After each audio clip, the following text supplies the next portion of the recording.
I would say week 2 is when you really have to lean into whatever challenge or resolution you're taking up for the year, because it's really the wind down of brand new year and the excitement that comes with that. The holiday season that we had just right before that. You hit week 2 and it's like, for me, it's like you hit a wall.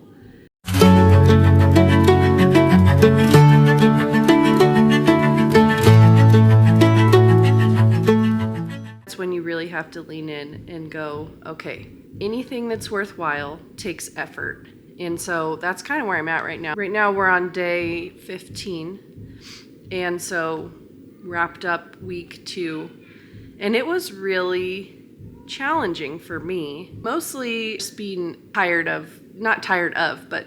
in my normal life of, running around with 4 kids. And kind of like that, oh, we're back to reality. There's no more holiday season and to normal. So I would say keep going. You can do it. Lean into God.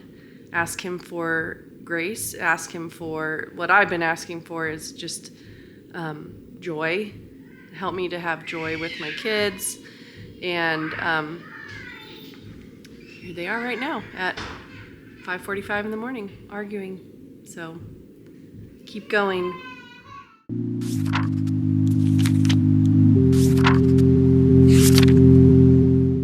I am currently on day 24. When I do things a little bit different today, if you can see my eyes, they look a little tired. My hair's pinned back. Well, that's because I wanted to show where I'm really at on day 24 of this challenge. I think right now is a perfect example. January 24th, the newness of the new year has worn off. I just put my Christmas tree away. I know that sounds crazy to some of you.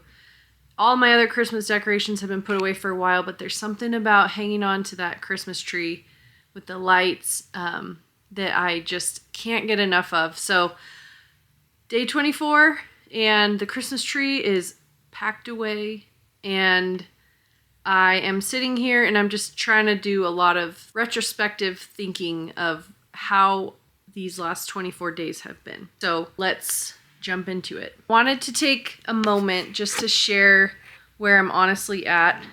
I love the challenge. I'm still glad that I did it, but I wanted to give some helpful tips on how do you keep going when you feel like life is difficult or you have a lot going on. Maybe the kids are sick. I have one sick kid right now.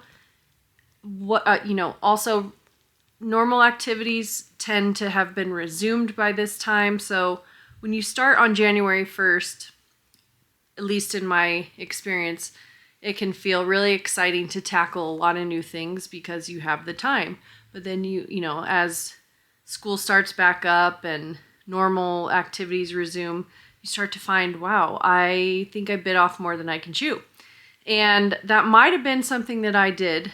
On top of the 40-40 challenge, I'm reading the Bible chronologically with my husband, which I've loved, and we've been doing that since December. And then I'm in a mom's group, so that started back up, and so we have books to be read, and on top of homeschooling and all these things, which I know sound like, okay, woe is me. They're really great things to have. They're great challenges to have. However, if you're not careful, if you do too much, you can be, analysis paralysis, so you kind of quit it all. And so I'm here to give you some tips that are hopefully helpful so that if you do feel like you've bitten off more than you can chew, have some grace for yourself and just continue to move through it. So something that has been helpful to me is, since the 40-40 challenge in specific is read your chapter or part of a chapter of Acts and then walk a mile or work out or just move your body. There have been days that I did the reading, but maybe not the exercise, or maybe I did the exercise, but not the reading, because I had to prioritize that morning. I needed to read for my mom's group, and so that came first. Or I was a little behind with my Bible reading for the chronological Bible. So I had to decide what my priorities were, but knowing that I wasn't going to quit, I would come back to it.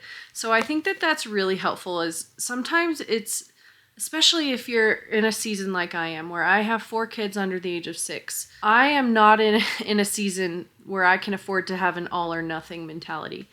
And honestly, the older I get, I don't think that that's necessarily super wise anyway, depending on what it is, obviously.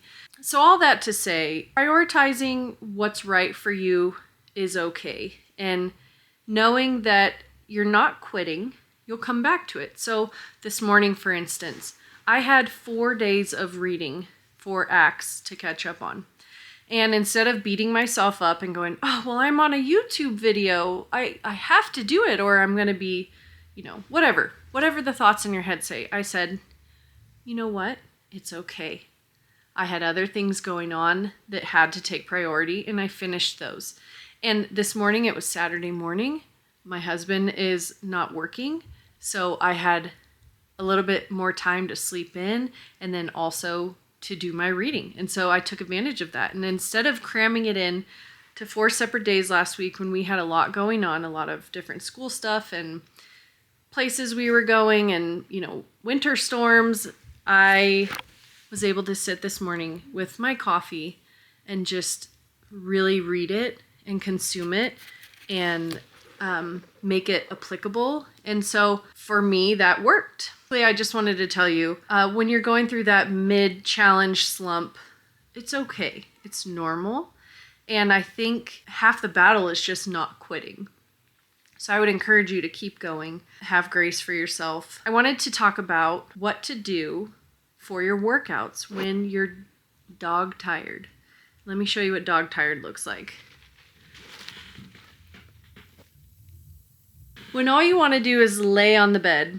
A few of the things, so if you really need a rest day, obviously take that. But I have one of those, I actually don't know what they're called. Maybe I'll put text on the screen, but one of those shaking plates that you stand on and it mimics running and just movement on your joints. So I had set that to 20 minutes and I watched TV a few times, and I did that instead of going to the gym or doing a mile.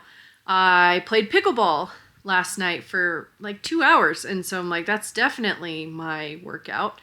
Another day we went to the museum with some friends and we walked around multiple levels, half the day. And so to me, that was my workout. My workout was chasing my children around the museum. And that's okay. It doesn't have to be perfect.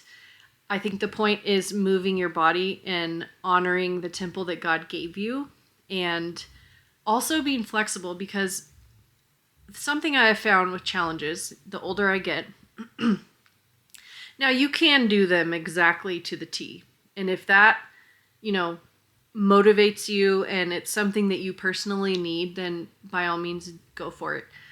But I have found that if it's not something that I can replicate in my normal day-to-day life, I'm not necessarily going to continue these good habits. So I may have 40 days of reading and exercising exactly how it said, but then day 41 comes and I go, that's just not sustainable.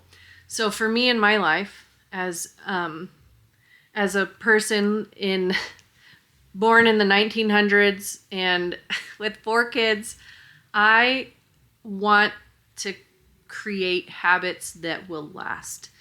And so that's kind of my goal. And if that resonates with you, awesome.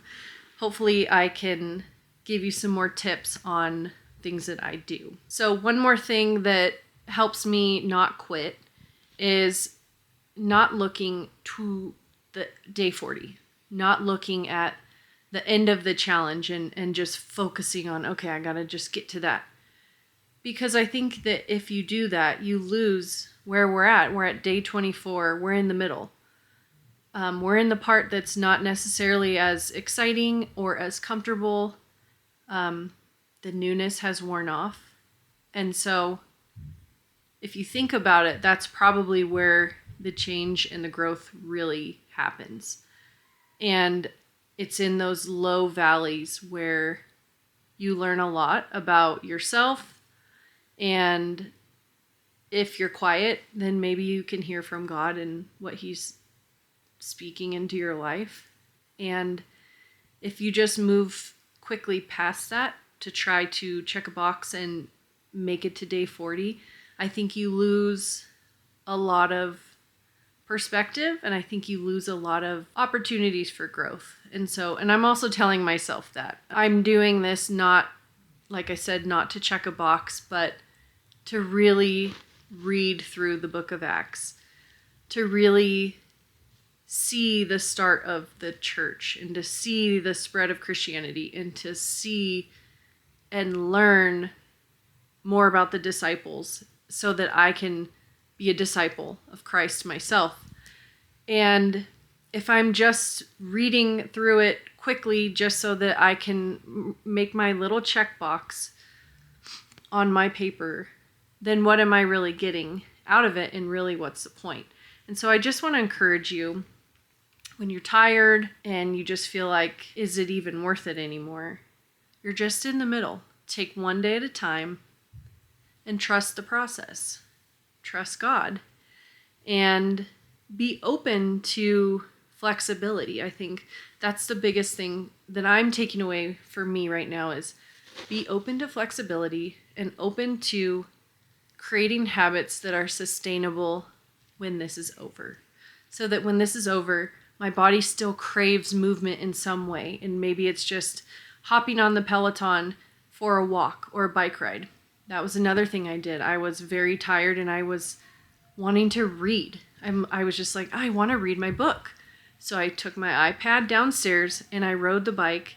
And when I looked down, it was 45 minutes later. And I was actually shocked. I thought, is it counting up? Do I have 45 minutes left or what's going on? And it was literally just a chance for me to zone out and ride my bike. And so find those opportunities to do the things that that really fill your cup and try for those. So grab your Bibles, pour yourself some more coffee, lace up your gym shoes, do whatever it is that you need to do. Get on your knees and pray, ask God for the desire, and just keep going. I'm telling myself that as well. And I look forward to wrapping this series up after we finish the 40-40 challenge. I can't wait to hear how it's going for all of you. If you're having your, quote, day 24 like I am, and what you're doing to kind of help you get through it, and what you're learning, and what God's been teaching you through this season. So I can't wait to hear from you all, and I will see you next time.